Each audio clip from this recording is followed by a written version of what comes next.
Amém. Vamos continuar aqui as nossas meditações no livro dos Salmos. Estamos estudando os Salmos de sabedoria.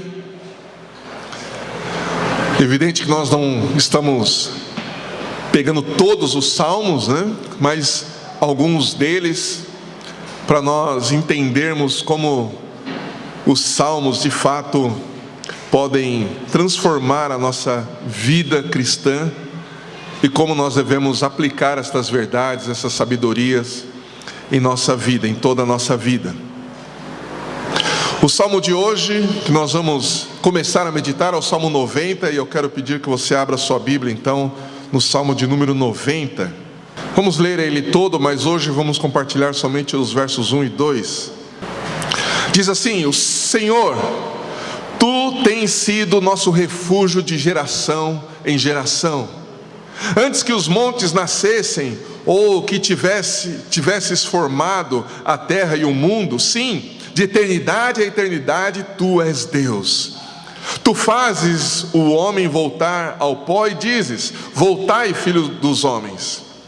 Porque aos Teus olhos 1000 anos são como o dia de ontem que passou, como a vigília da noite. Tu os arrastas por uma correnteza, eles são como o sono, como a relva que floresce ao amanhecer, que brota e floresce de manhã, mas à tarde murcha e seca. Pois somos consumidos pela Tua ira e afligidos pelo Teu furor. Colocaste diante de Ti nossas maldades, e à luz do Teu rosto nossos pecados ocultos. Pois todos os nossos dias passam sob a Tua ira. Nossos anos acabam-se como um suspiro. Os anos da nossa vida chegam a 70, ou para os que têm mais vigor, a 80. Mas o melhor deles é cansaço e enfado, pois tudo passa rapidamente e nós voamos. Quem conhece o poder da Tua ira? E o Teu furor conforme o temor que Te é devido. Ensina-nos a contar nossos dias, para que alcancemos um coração sábio. Volta-te para nós, Senhor. Até quando? Tem compaixão dos Teus servos. Sacia-nos de manhã com o Teu amor fiel, para que em todos os nossos dias nos regozijemos e nos alegremos. Alegra-nos pelos dias em que nos afligiste e pelos anos em que conhecemos a dor. Mostra Teus feitos aos Teus servos e a Tua glória aos filhos deles. Seja sobre nós a Tua graça, seja sobre nós a graça do Senhor, nosso Deus, e confirma sobre nós a obra das nossas mãos. Sim, confirma a obra das nossas mãos. Vamos orar. Senhor Deus bendito, nós Te agradecemos porque o Senhor está presente. E o Senhor presente resolve falar conosco. E nós viemos aqui para ouvir a Tua voz. Nós viemos aqui para ouvirmos a Tua palavra e sermos por ela revigorados, sermos por ela fortalecidos, sermos por ela transformados para vivermos uma vida segundo a Tua vontade. Uma vida que Te agrada, uma vida que gera prazer no Teu coração. Por isso pedimos a Ti que fale conosco por meio das Escrituras. Espírito Santo, que o Senhor possa abrir o nosso entendimento, iluminar as nossas mentes, quebrantar o nosso coração e nos moldar por essa palavra que é poderosa e eficaz. Esse é o nosso desejo, essa é a nossa oração, que o Senhor fale conosco e nos transforme segundo a Tua boa, agradável e perfeita vontade. É em nome de Jesus que nós oramos. Amém. Amém. Muito bem, este é um salmo de Moisés, né? Na sua Bíblia aí deve estar aí esse subtítulo, né? Oração de Moisés, homem de Deus, né? Alguns contestam a autoria deste salmo, mas todo o contexto desse salmo e da própria Bíblia, principalmente no Antigo Testamento, evidentemente, confirmam que Moisés de fato é o autor desse salmo. E é curioso porque na meditação anterior, né, no Salmo 78, nós meditamos no segundo maior salmo da Bíblia, né, que é o Salmo 78. E este, justamente por ser um salmo de Moisés, é provavelmente o salmo mais antigo das Escrituras. É possível nós vermos nesse salmo, né, uma profunda conexão, né, entre Moisés e não só esse salmo, como o Salmo 91 também, né? Esse salmo, o Salmo 90, que inicia o quarto livro. Nós já falamos aqui que os salmos, né, foram organizados em 5 blocos, né, em 5 livros. E o Salmo 90 inicia o quarto dos 5 livros. E nós vemos então essa conexão, por exemplo, em Deuteronômio 32, Deuteronômio 33, nessa conexão de Moisés com os salmos. Depois a gente vai ler alguns deles, mas um autor, né, chamado Palmer Robertson, ele identificou, né, Moisés com estes salmos, dando 3 exemplos, né, ou 3 identificações. Primeiro, somente no título do Salmo 90 e no título de Deuteronômio 33, Moisés é descrito como homem de Deus. Segundo, o Salmo 90, no verso 2, descreve a obra criativa de Yahvé, como nascer e formar. Enquanto em Deuteronômio 32, 18, descreve a obra criativa de Deus como gerar e dar à luz a Israel, com as mesmas 2 palavras. Em terceiro lugar, ele identifica Moisés com esse salmo, né, e fazendo esse paralelo com Deuteronômio, dizendo que o Salmo 90, verso 13, pede ao Senhor que tenha compaixão dos seus servos. E Deuteronômio 32, 36 diz que o Senhor se compadecerá dos seus servos. Fica muito claro nesse salmo, né, então, que a autoria de fato é de Moisés, né? Então, o que nós vamos ver aqui, né, nesses 2 próximos salmos, 90 e 91, né, é que a mensagem principal desse quarto livro, do quarto e do quinto livro, né, dos Salmos, ele tem uma diferenciação dos livros anteriores, do livro 3, por exemplo, né? Esse salmo, ele traz uma diferença importante de abordagem na sua mensagem. Quando nós vemos então o que vimos, né, no terceiro livro, a mensagem do livro 3, né, que vai do Salmo 73 até 89, mostra a devastação da nação de Israel diante dos seus inimigos, né? E devastação esta que foi até o exílio babilônico, quando o povo foi levado, né, foi expulso da sua terra e foi levado para a Babilônia.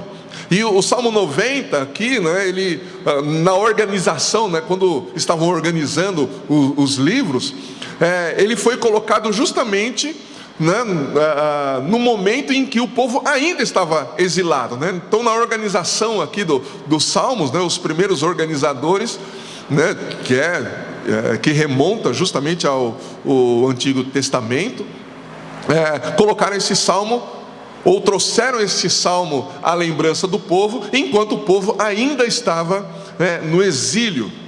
E essa mensagem então de devastação, né, do livro 3, sofre uma mudança agora no livro 4, né, que começa com o Salmo 90. No livro 3, a habitação física, né, do territorial ali, com limites territoriais, sempre foi e ainda é nesses dias, né, muito importante para o povo judeu, né? Por isso que eles sentiram tanto quando eles foram levados para o exílio.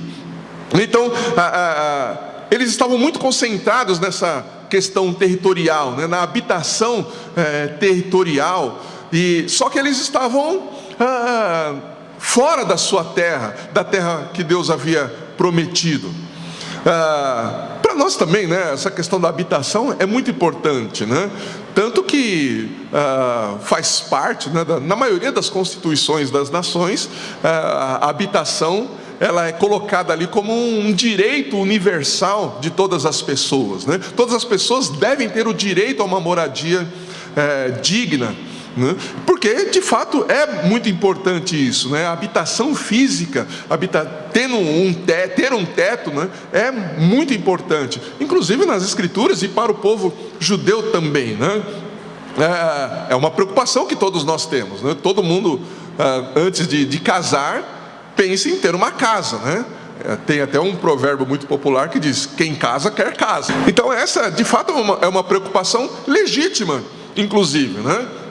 Eu tenho esse tipo de preocupação, né? Muitas vezes esse tipo de preocupação tira o sono, né? Tira de fato o meu sono, né? Então é algo legítimo, é algo importante para a vida do ser humano, ter um lugar para morar, né? Mas essa situação do povo de Israel era um pouquinho diferente, porque não era só uma questão de ter onde morar. Eles estavam exilados, eles foram arrancados da sua nação, do seu território, né? Eles foram tirados do seu país, estavam vivendo como escravos, sem liberdade. E por que isso aconteceu? Porque eles pecaram, né? Nós vimos isso no Salmo 78, que o resultado do pecado, o resultado da rebeldia que eles tiveram contra Deus, o que isso gerou? Gerou que os inimigos os venceram e os levaram para longe da sua terra, né? Então a nossa preocupação hoje com a habitação é um pouquinho diferente da preocupação que eles estavam vivendo naquele momento. Nossa preocupação hoje é porque nós precisamos de fato de um lugar para morar, e a nossa casa deve estar bem ajustada, deve estar bem adequada, deve estar em condições de moradia. Mas eles lá não só estavam preocupados com uma casa lá, com o teto, mas eles estavam preocupados com o território. E o fato deles estarem longe do seu território estava trazendo para eles grande dor, grande tormento. E isso acaba sendo uma tônica também no livro 3, né, do Salmo 73 até 89. Mas agora, a partir do Salmo 90, há uma mudança de perspectiva em relação justamente à questão territorial, ou também relacionada à questão territorial. Essa perspectiva, ela muda no sentido de trazer um amadurecimento para o povo. Eles continuam exilados, eles continuam fora da sua terra, que haviam recebido como promessa de Deus. Eles estavam fora da terra prometida. Mas a partir do Salmo 90, Deus começa a tratar com o povo de uma forma que eles começam a olhar para a habitação de uma forma completamente diferente. A ênfase do livro 4 está na habitação permanente e no reinado perpétuo prometidos por Deus através da aliança que Ele fez com Davi. Então, num primeiro momento, até o final do livro 3, no Salmo 89, eles estavam preocupados somente com o local físico onde eles deveriam habitar e do qual eles haviam sido arrancados. Mas a partir do Salmo 90, Deus começa a mudar a perspectiva deles, para que eles não só fiquem presos a essa questão territorial física, mas que eles comecem a olhar para a sua habitação perpétua, a habitação eterna, a habitação com Deus.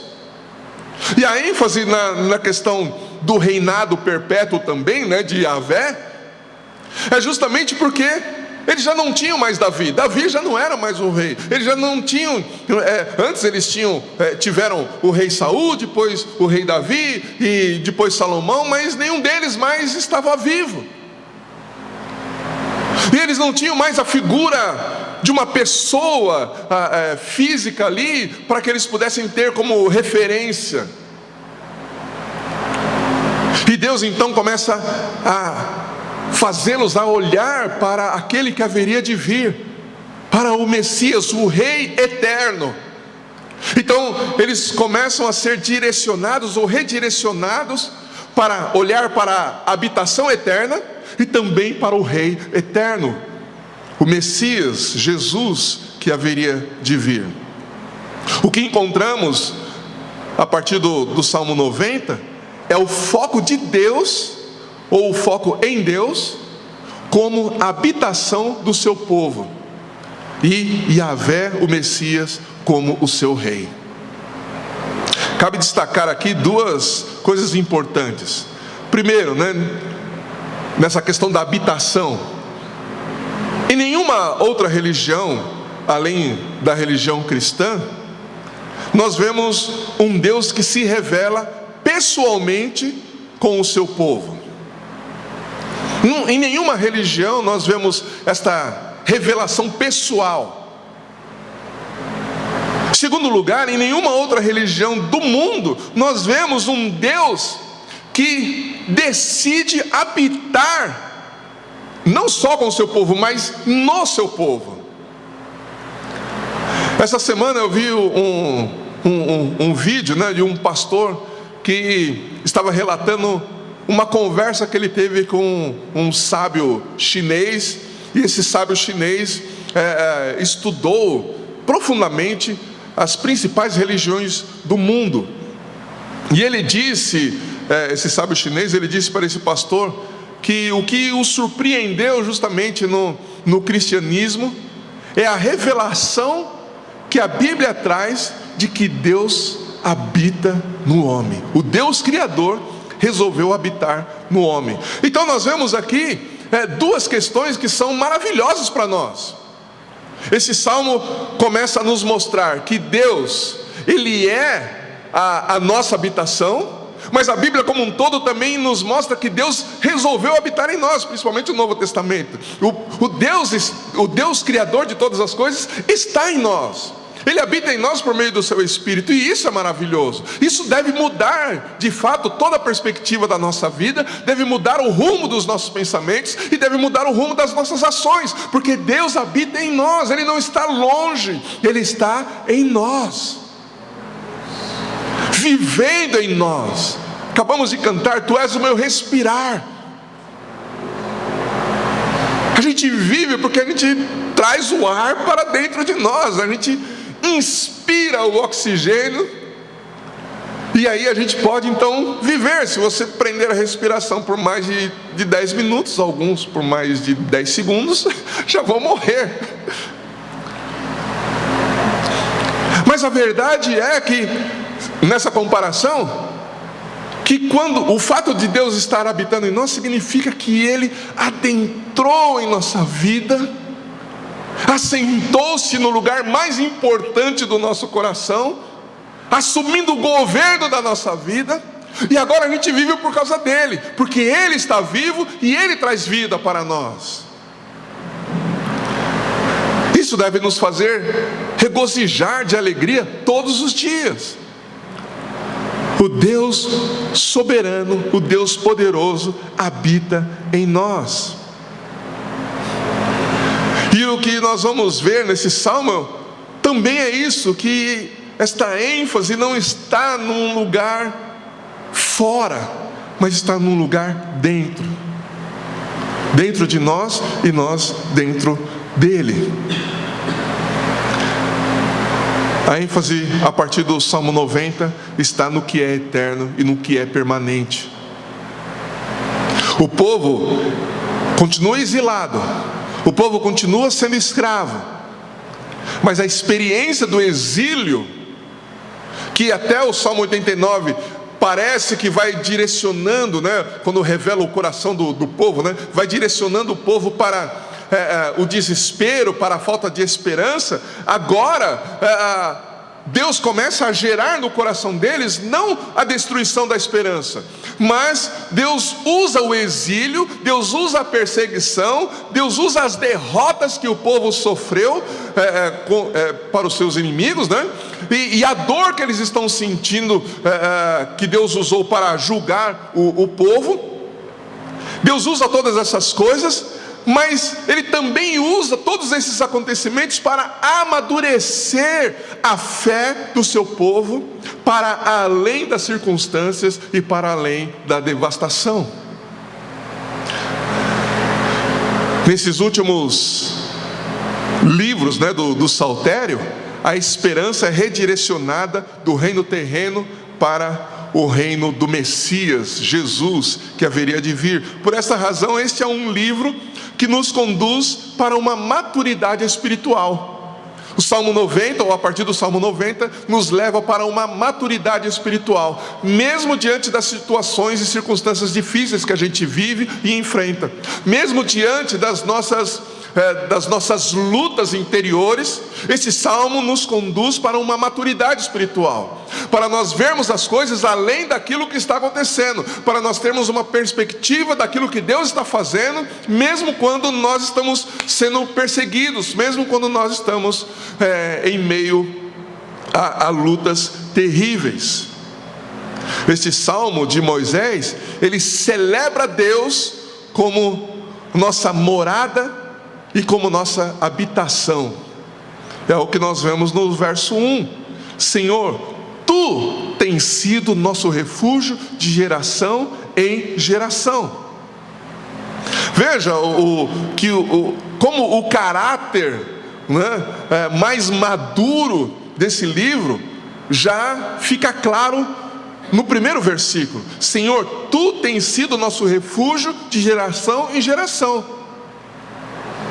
Lembre-se sempre, eu vou repetir algumas vezes aqui, o povo está no exílio, o povo está escravo, mas esse salmo vem e diz para eles: Senhor, mesmo enquanto nós estamos aqui no exílio, mesmo quando nós estamos longe da nossa habitação, do nosso local que o Senhor nos deu, que é a terra prometida, o Senhor é o nosso refúgio, o Senhor é a nossa habitação, de geração a geração.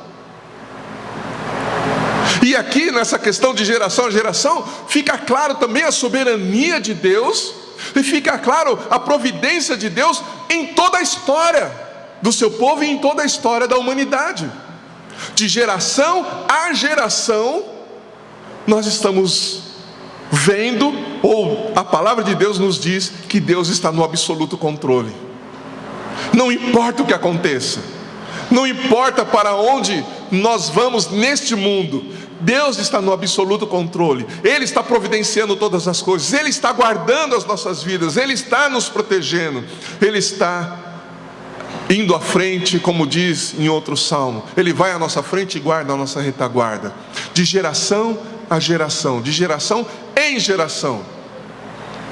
No verso 2, no finalzinho do verso 2, ele fala, que antes que os montes nascessem, ou que tivesse formado a terra e o mundo, sim, de eternidade a eternidade, Tu és Deus. De geração em geração, Tu és Deus. De eternidade a eternidade, Tu és Deus. Não importa o que aconteça, Tu és Deus. Se eu estiver triste, Tu és Deus. Se eu estiver alegre, Tu és Deus. Se eu tenho, Tu és Deus. Se eu não tenho, Tu és Deus. Percebe que enquanto o povo até um certo momento estava somente lamentando, agora eles estão sendo chamados para olhar para o Deus Todo-Poderoso e deixar esta lamúria, na verdade essa murmuração, lançar fora a murmuração e passar a ter a esperança no próprio Deus. Como nós vimos no Salmo 78, nós vimos o relato de uma geração que se corrompeu, uma geração que se tornou rebelde, e esta geração não fez com que Deus fosse conhecido para a próxima geração.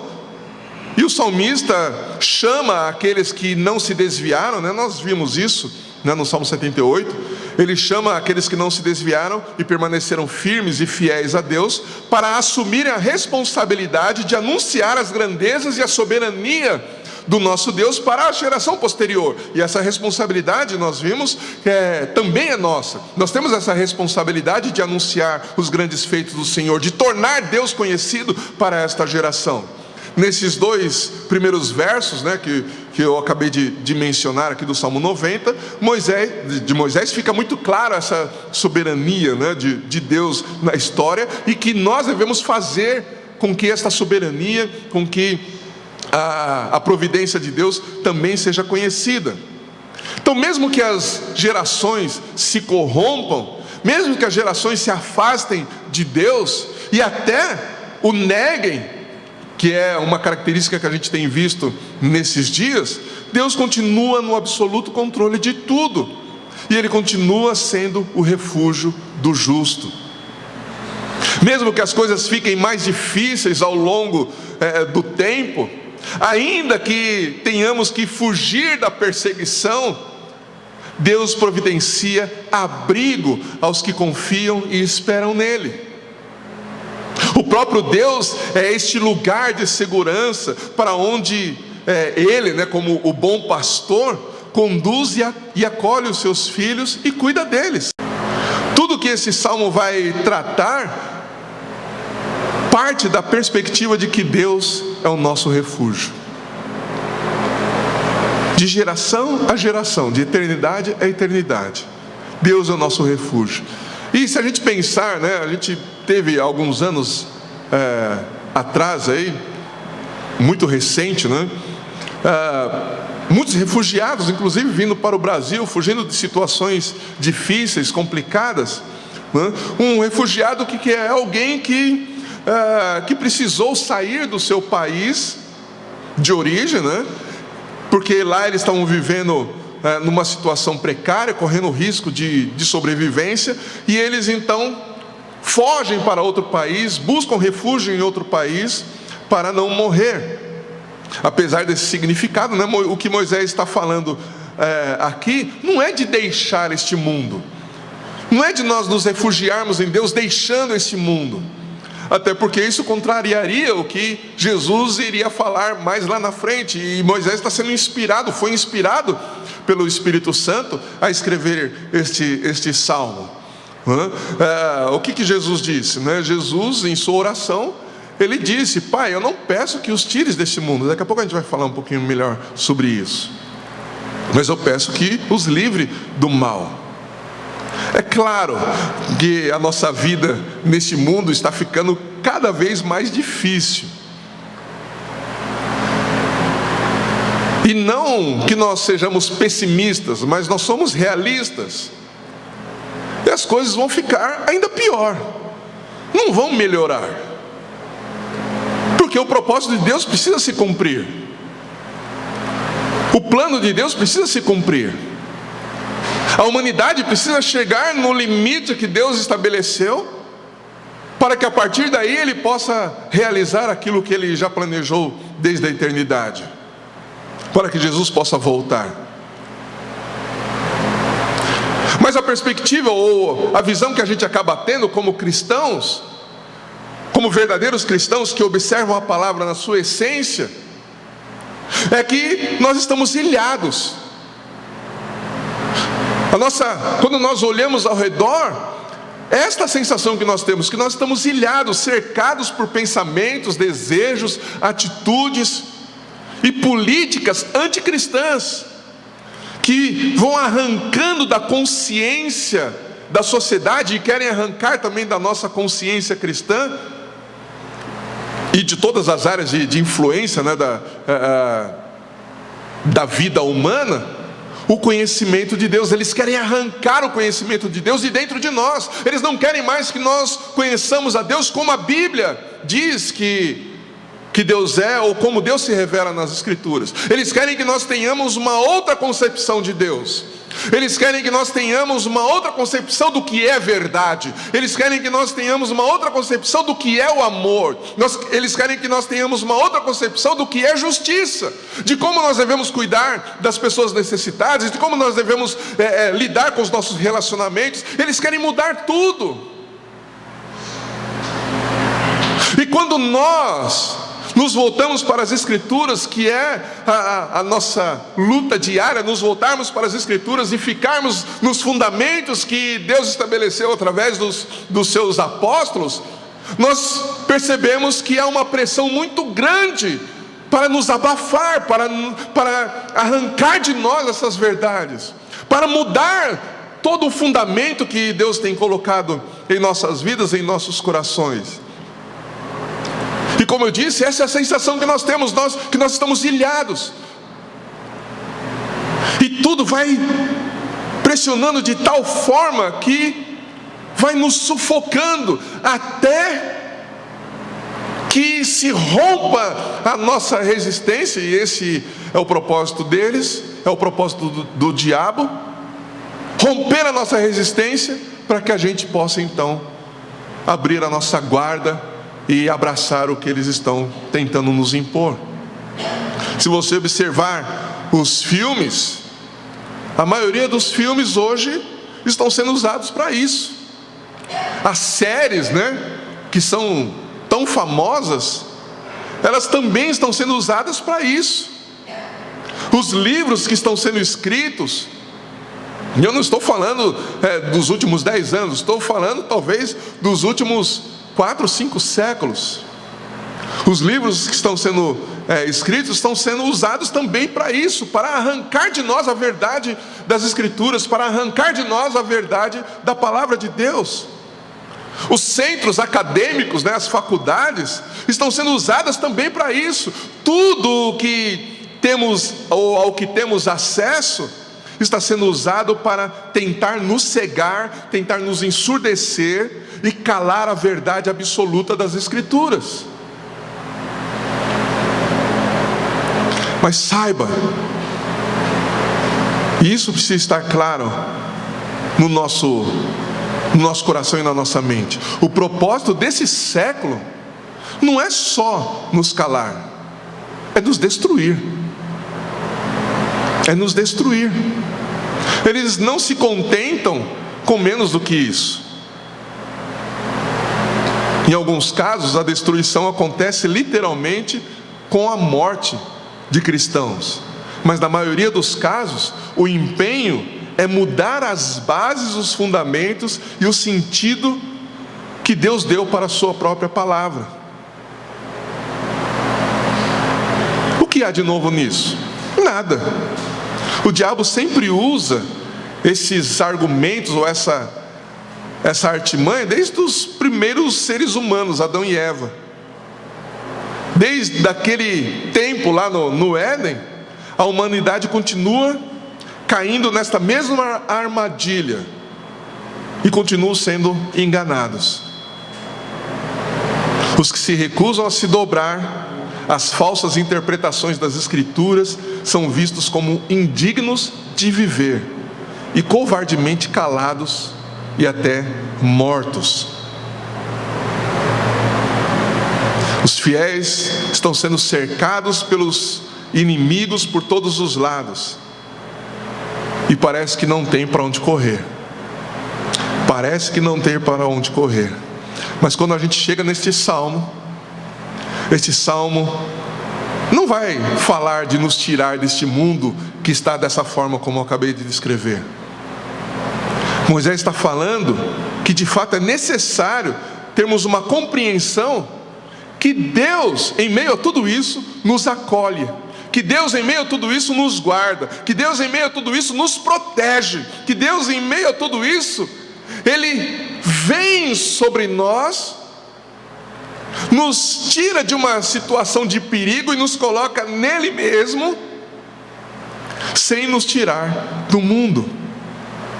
Como eu disse há pouco, eu citei o que Jesus disse lá em João, capítulo 17, verso 15. Jesus orou ao Pai, não para pedir que Ele nos tirasse deste mundo tenebroso e perverso, mas Ele pediu para que, enquanto estamos neste mundo, o Pai nos livre do maligno, nos livre da influência do maligno. E nós, diante dessa realidade que o próprio Deus nos apresenta, nós corremos para Deus e nos escondemos nele sem sairmos deste mundo e sem deixarmos de correr os riscos e perigos que este mundo nos impõe. Estamos aqui, sofrendo perseguições, sofrendo restrições, tendo a nossa fé confrontada e deturpada, mas ao mesmo tempo estamos guardados e preservados por Deus e em Deus. O Deus que habita em nós nos chama para habitarmos nele. O guarda de Israel que não dorme nos chama para nos refugiarmos dentro dos portões do seu reino, cujos muros de proteção são a sua própria palavra e a sua própria presença. Percebe isso? Deus nos chama para nos refugiarmos nele. Deus nos chama para estarmos nele, porque nele está a verdadeira proteção. Nele está a verdadeira segurança. Nele está a verdadeira paz, em meio ao caos. Deuteronômio 33, 27 diz: o Deus eterno é a tua habitação, e os braços eternos te sustentam. Os seus braços eternos te sustentam. No Salmo 71, dos versos 1 ao 3, o que nós vemos? Está escrito: Senhor, em ti me refugio. Saiu aqui. Senhor, em ti me refugio, que eu nunca seja envergonhado. Livra-me pela tua justiça, resgata-me, inclina os ouvidos para mim e salva-me. Sê tu a rocha de refúgio para onde eu sempre possa ir. Ordena que eu seja salvo, pois tu és a minha rocha e a minha fortaleza. Então, em meio ao medo de perseguição, em meio ao medo e à tortura, destruição, Deus é o nosso refúgio, Ele é o nosso esconderijo, Ele é o nosso socorro bem presente na tribulação, como diz o Salmo 46. Deus é o nosso refúgio e fortaleza, socorro bem presente na angústia. Salmo 46, verso 1. No verso 2 diz: por isso não temeremos. Olha que coisa maravilhosa. Por isso não temeremos, ainda que a terra trema e os montes afundem nas profundezas do mar, ainda que as águas venham a rugir e espumar, ainda que os montes estremeçam na sua fúria. Há um rio cujas correntes alegram a cidade de Deus, o lugar santo das moradas do Altíssimo. Deus está no meio dela e não será abalada. Deus a ajudará desde o amanhecer. As nações se enfurecem, os reinos se abalam. Ele levanta sua voz e a terra se dissolve. O Senhor dos exércitos está conosco. O Deus de Jacó é o nosso refúgio. Verso 10: aquietai-vos e sabei que eu sou Deus, sou exaltado entre as nações, sou exaltado na terra. Verso 11: o Senhor dos exércitos está conosco, o Deus de Jacó é o nosso refúgio. Ele é a nossa viva esperança, de geração em geração, de eternidade a eternidade. Esses dois primeiros versos mostram isso de uma forma muito clara, e o propósito de Deus é justamente nos fazer olhar para quem Deus é, e o que Ele tem feito por nós, como Ele tem cuidado de nós, como Ele tem gerado todas as coisas para que a gente não venha sucumbir diante de todas as pressões desse mundo. Deus é o nosso refúgio, Ele é o socorro bem presente. O mundo pode se levantar contra nós, o inferno pode se levantar contra nós, mas o Senhor é o nosso refúgio, Ele é o nosso protetor, Ele é aquele que nos guarda. Finalizando esta breve mensagem, posso dizer quase que introdutória, né, desse salmo, mas eu não vou me estender pelos outros versos, não hoje. Mas finalizando, não pense que tudo isso significa o fato de o mundo estar nos pressionando, o fato de parecer que nós estamos ilhados, o fato de que diante de todas essas pressões, diante de todas essas coisas, a gente corre para Deus e Deus se torna de fato o nosso refúgio. Não pense que tudo isso significa que nós estamos acuados. Não, nós não estamos acuados, nós não estamos como que se estivéssemos escondidos num galpão escuro. Sabe aqueles filmes de terror, né? Que sempre acontece à noite, e aí sempre acontece numa fazenda afastada, que não tem luz, que não tem telefone, que não tem nada, que não tem sinal de celular. E aí tá cheio de zumbi vindo de todo quanto é lado. E o local mais improvável para as pessoas se esconderem é num galpão escuro, que não tem lugar para se esconder lá dentro. E eles ficam lá atrás de um monte de feno, alguma coisa assim, né? Sabe, a gente não está escondido num lugar como esse, num galpão escuro, enquanto os inimigos da cruz vão avançando contra nós. O fato de Deus ser o nosso refúgio e estarmos escondidos nele, não significa de fato que nós estamos correndo amedrontados. Não! Deus ser o nosso refúgio, na realidade é um encorajamento para nós avançarmos e anunciarmos com intrepidez a sua palavra, porque Deus é o nosso refúgio, porque ninguém pode fazer nada contra nós se Deus não permitir. Ninguém pode pode até se levantar contra nós, mas não vai poder nos tocar, porque Deus nos guarda, Deus nos protege. Deus ser o nosso refúgio, mais uma vez eu digo, não é uma fuga amedrontada, mas é um encorajamento para nós avançarmos, para a igreja avançar. O próprio Deus é a nossa garantia de segurança. O próprio Deus é a nossa garantia de proteção eterna, enquanto anunciamos as boas novas da salvação para esta geração que está perdida. Foi desta forma que o povo exilado recebeu este salmo, como um encorajamento e amadurecimento na fé. E é assim que nós também devemos receber esse salmo de Moisés, como um encorajamento para nós avançarmos, para nós irmos adiante. Jesus foi muito claro em dizer que as portas do inferno não prevalecerão contra a sua igreja. E às vezes a gente tem a imagem de que são as portas da igreja que estão fechadas. Não, não é a porta da igreja que está fechada, a porta da igreja está aberta. É as portas do inferno que não vão prevalecer. Significa que a igreja avança contra o inimigo das nossas almas. É a igreja que avança contra esse sistema anticristão. É a igreja que avança contra esta cultura que quer fazer ou convencer as pessoas de que Deus não existe.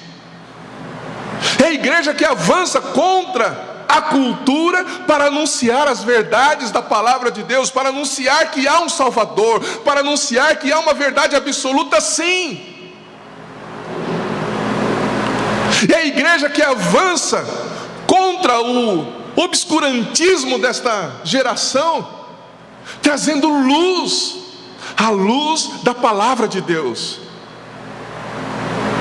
Jesus mesmo disse para os seus discípulos: vós sois a luz deste mundo, porque a palavra da luz está em nós, porque Deus habita em nós, e Ele é luz, Deus é luz, e porque Ele é luz e habita em nós, nós também somos luzes. Eu gosto muito de pensar na figura da lua, né? A lua em relação à terra, ela gera uma influência. Quando a lua se aproxima um pouco mais da terra, as marés, né, tendem a subir. Quando ela se afasta um pouco mais, as marés tendem a baixar ou a recuar. Dependendo da posição que a lua está em relação à terra, o clima também muda em toda a terra. Em alguns momentos, né, do ciclo, né, da lua em torno da terra, a gente pode ver a sua beleza, né? Quando a lua está cheia, por exemplo, a gente olha para ela e vê como ela é linda. À noite a gente vê a luz, né, que vem dela iluminar, né? Por exemplo, se você vai para o interior, né? Aqui na cidade de São Paulo é mais difícil, né? Porque, ou nas grandes metrópoles é mais difícil, porque sempre tem luz acesa o tempo todo, né? E à noite então parece que é quase dia, né? De tanta luz acesa. Mas quando a gente vai para o interior, quando a gente vai para esses lugares, né, onde tem um monte de zumbi, não tem luz, não tem nada, e é tudo escuro, você olha para o céu e vê aquela lua cheia, e aí a gente vê o campo iluminado. Se você está diante de um lago, né? Eu não sei quantos já tiveram essa oportunidade, eu já tive algumas vezes, né, de estar num lugar afastado, né, mais no interior, estar diante de um lago e a lua cheia, e aí você vê aquela lua maravilhosa iluminando aquelas águas. No começo do ano, eu e o André tivemos a oportunidade de ir para Recife, e à noite lá, estávamos diante da praia lá, e a lua estava maravilhosa, iluminando as águas ali do mar, uma coisa esplendorosa. E nós adoramos a Deus ali ao ver aquela beleza. Mas o que eu quero dizer é que a lua, apesar de toda essa influência que ela tem sobre a terra, e apesar de ela estar, quando ela está cheia, né, a gente ver aquela luz maravilhosa, ela não tem luz própria. Ela reflete a luz que recebe do sol. A luz que a gente vê na lua é uma luz que vem do sol. O sol brilha sobre a lua e a lua reflete essa luz sobre a terra. E a igreja, ela também tem essa função em relação à humanidade. A luz que está em nós não é uma luz que nasce porque nós somos perfeitos ou porque nós somos bons, é porque o Deus que é luz habita em nós, e nós somos, ou devemos ser, o reflexo dessa luz para a humanidade. Nós devemos refletir a luz de Cristo, a luz das Escrituras, para esta cultura, para esta humanidade, para esta geração.